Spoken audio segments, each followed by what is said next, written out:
Welcome to the Balance Code podcast, a place where you have permission to step outside the hamster wheel of day-to-day life and learn tools for better balance. My name is Katie Ressler. I'm a licensed therapist and hidden grief and burnout specialist.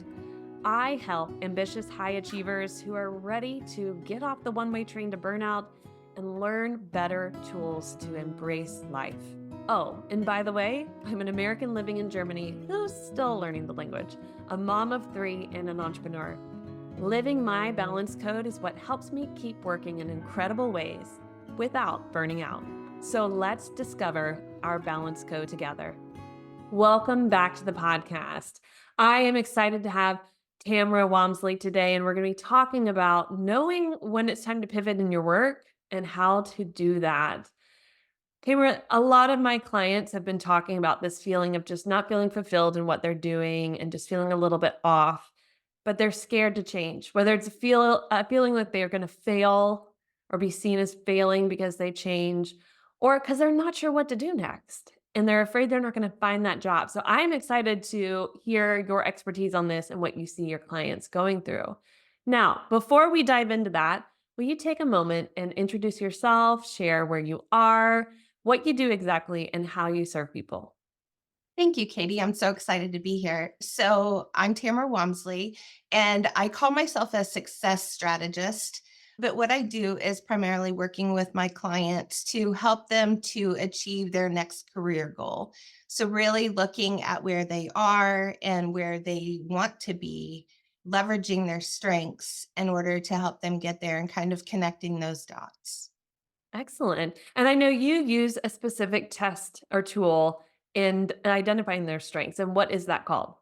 It's Clifton Strengths. It used to be known as Strengths Finder, and it is from Gallup. I remember that book. I had it. I don't think I have it anymore, but I remember that book. I think I had like the 2.0 or something. So, Yes. yeah, excellent.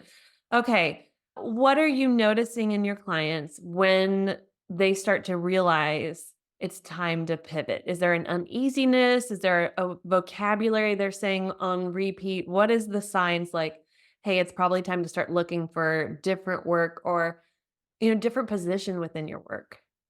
Yeah, really, it's just a lack of fulfillment. A lot of times it shows up as being burnout. They're just really not feeling engaged in their work anymore. And a lot of times they don't know what they're doing wrong.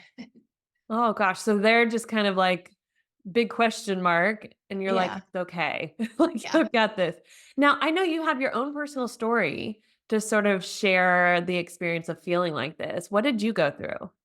Yeah. So for me, I was almost 40 years old and I still didn't know what I wanted to be when I grew up. I had had multiple jobs. I was working in corporate and I was in a role that was completely out of alignment with who I was. And I was just miserable. I dreaded going to work every day. And I had 2 children at home at the time. And I just really did not know what I wanted to be when I grew up. And a friend of mine was actually taking a college course and was introduced to Clifton Strengths, and she comes into work and she's like, "Oh my gosh, you have to take this assessment." She goes, "I really think it'll help you." And so I did, and it completely changed the trajectory of my career. One of my top strengths is strategy. I would never have been able to figure that out on my own because it's just how my brain works. It's not something that I was able to see for myself, right? And so I started every time I would get invited to a graduation party, I would buy the assessment for the graduate because I just felt like every single student and every person in the world needs to know what their top strengths are. And a lot of the times we just can't see them for ourselves, right? It's hard to read the label from inside the bottle kind of thing. So at that point, I started promoting Clifton Strengths, and then in 2018, I was blessed to be able to go and get certified to be one of their coaches. And I just absolutely love it. And it guides everything that I do. I think it's very interesting that you were able to, like, find this in a moment of need just because somebody took a class and was like, "Hey, I did this test. I really think you should do it." And you're like, "Okay." And you shed light on the fact that often our strengths, they come so naturally to us that we don't even see them as a strength. I know there are times where I'm interacting with friends and I'll be like, "Oh yeah, it only took me like 5 minutes to do that." And they're like, "It took you 5 minutes?" And I'm like, "Yeah, doesn't it take everybody 5 minutes?" And they're like, "No, it takes me an Exactly. hour." And I'm like, "Oh, Oh, right? Like you don't recognize your strengths until they're point blank in front of you, or you take a test that identifies them. Now, Yeah.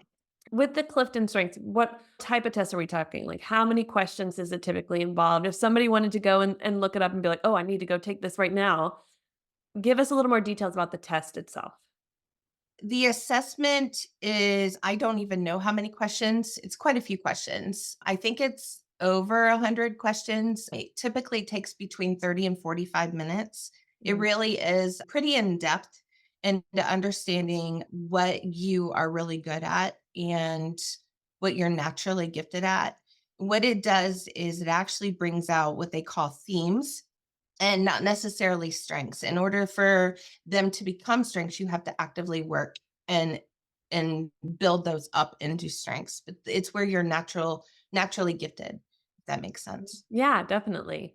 Yes. And if somebody wanted to go and do this assessment, do they need to go through someone like you who's a coach and trained in it, or is it something where they can go to a particular website? No, not necessarily. They can just go to gallup.com and search for strengths. I think it's gallup.com/Clifton Strengths will actually get them to the assessment. They can purchase the assessment and take it themselves if they choose to. Okay. Oh, that's amazing. Okay.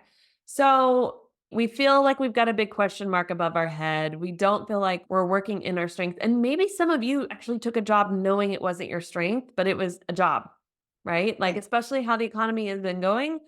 Some of us just had to take jobs because it paid. And now you're at a point where you're like, I'm afraid I'm not going to find something that fits me right. So you go and take this test and you find out your umbrella themes where your strengths are.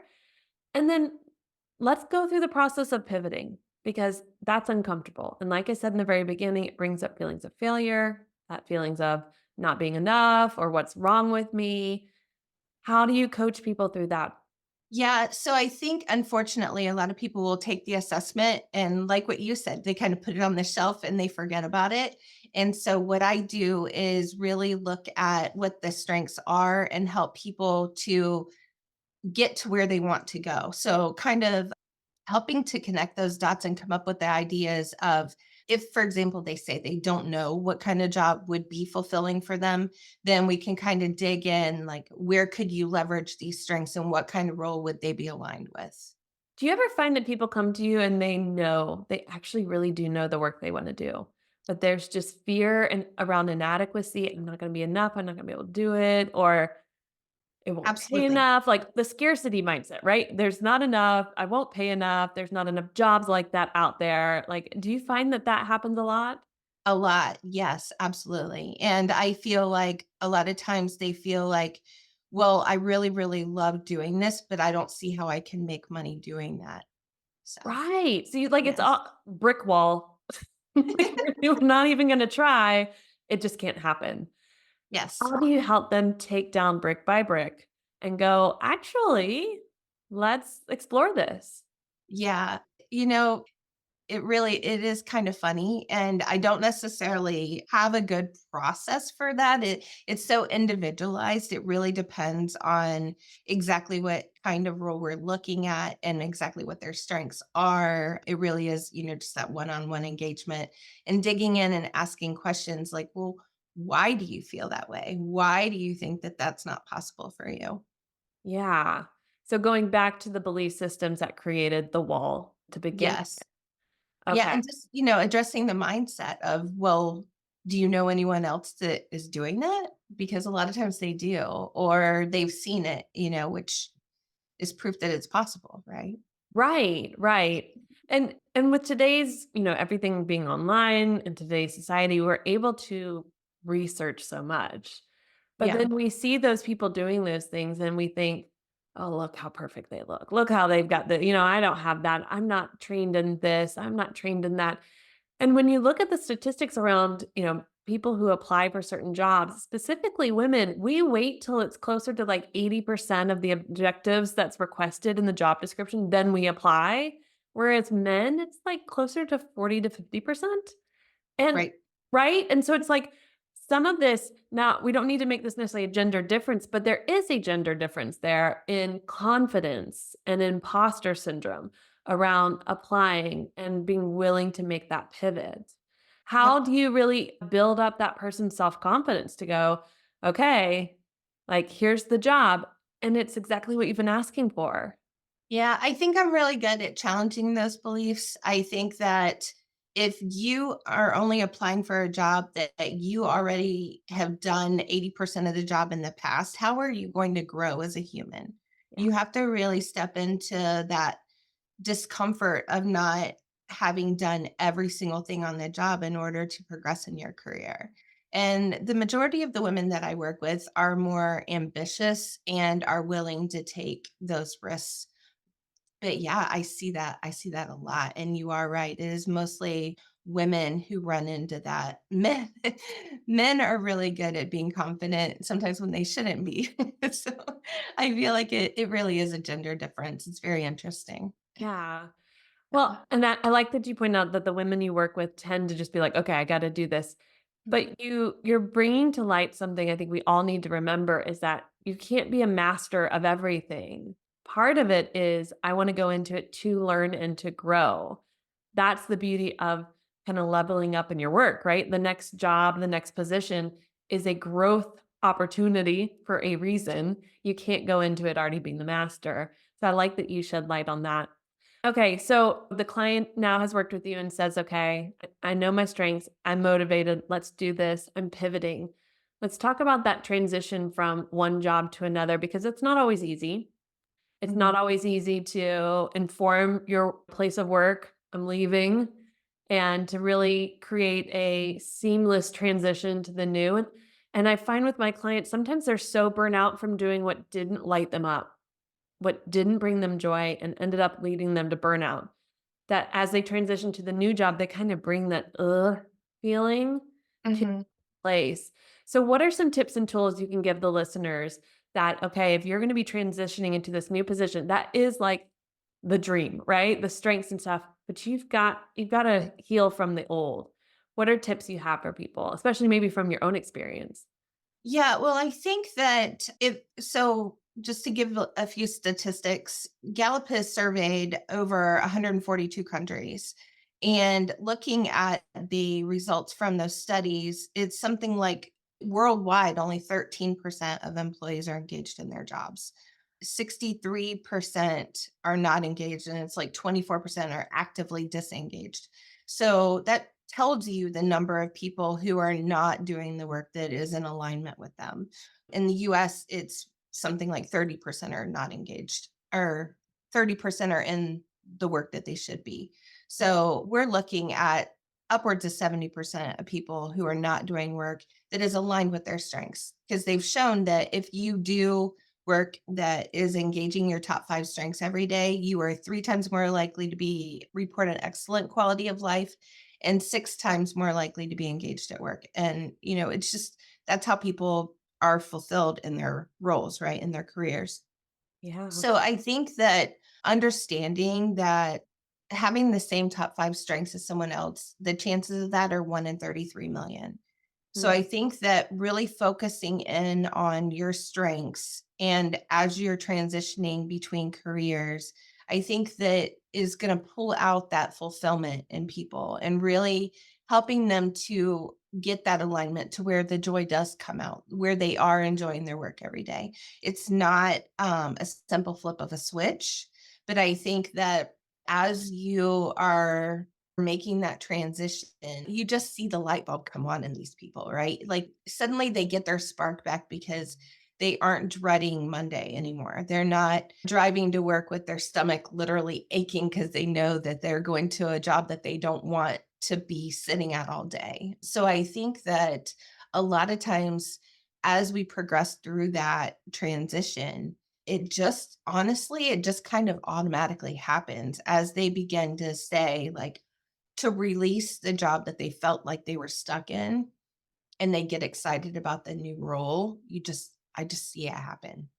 And I imagine as they start to better understand why they were doing the old role and seeing like, "Oh, well, this just really wasn't for me," it is much Yeah. easier to walk away from. Now, the statistics you gave are scary. Here's why I see it being scary because, I go and speak at a lot of companies where I see them honestly, juicing the life out of a lot of their employees. Now, I love the companies that I get to go work for, and I'm very honest with them about mental health needs in their community. But it's like, if the statistics are out there that most of your employees aren't even really in the job that their skill set is at its best, and you're throwing off meeting after meeting after meeting and another Zoom call and then do this and oh, you're sick. Well, you can still attend that meeting. Just don't do the video on, right? Like they're burning them out because of expectations when there's only a minor percentage of people in the world who's actually doing the work that they really are thriving and joyful and productive in.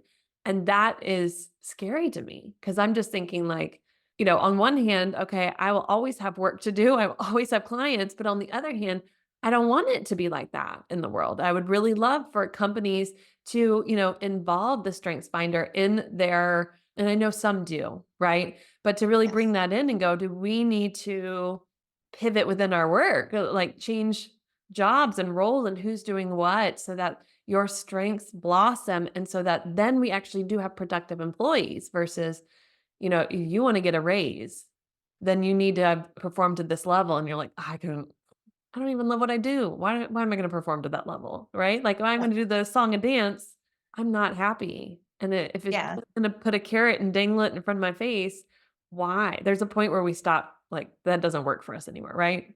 Yes, So, exactly. it's Yeah, statistics are scary. and that's the world that I dream of. Can you imagine if everyone were working in their strengths and everyone were actually happy and fulfilled in their careers? Like it would change everything. Absolutely. This is a generational issue, isn't it? Yes. Because there was the generations, especially post-war, where it's like, "Just get a job," Right. right? And then it just kinda continued that way, "Suck it up, get a job, suck it up, get a job, suck it up, get a job."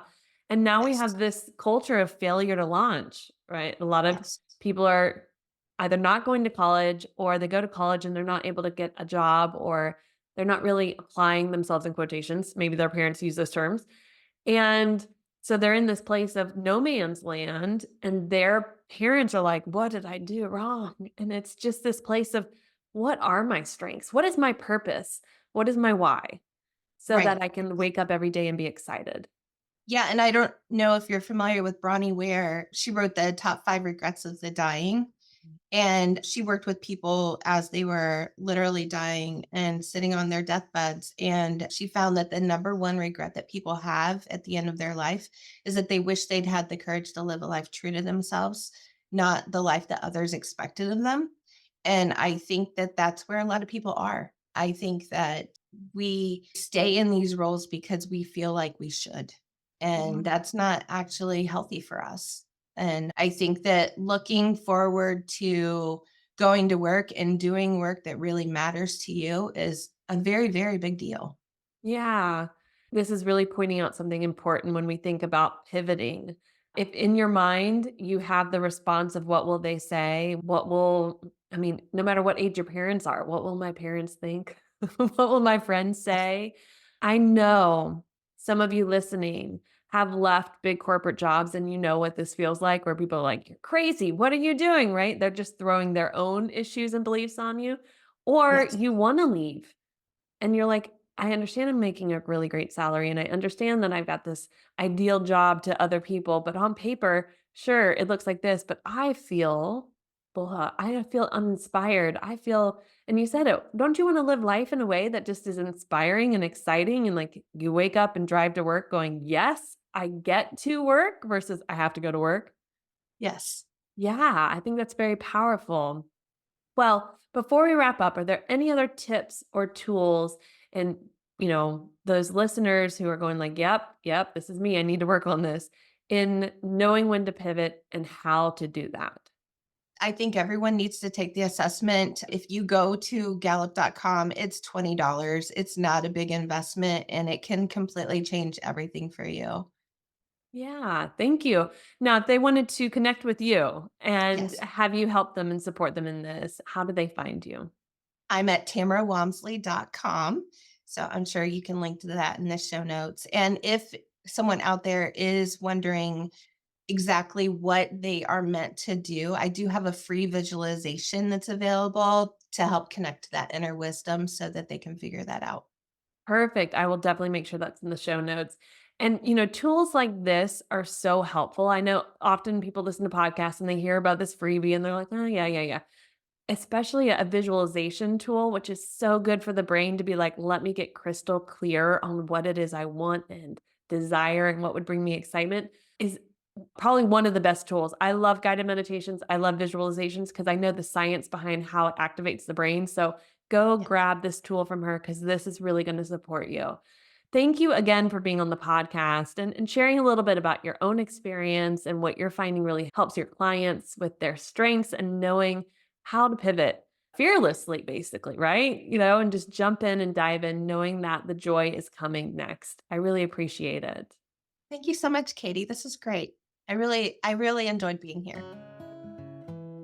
Thank you again for listening to today's episode. As one of my listeners, I have a special gift for you. Do you ever feel like you're simultaneously doing way too much while also not feeling like you're doing enough? I have a workbook that's going to help you solve that problem and get to the root of what actually needs to be done and what matters to you most based on your values. Check out my Juggling All the Things workbook below in the show notes so that you can use this special gift to simplify your life. We all need that. And if you're interested in working with me, check in the show notes below on information on how to do so. Here's to finding our balance code.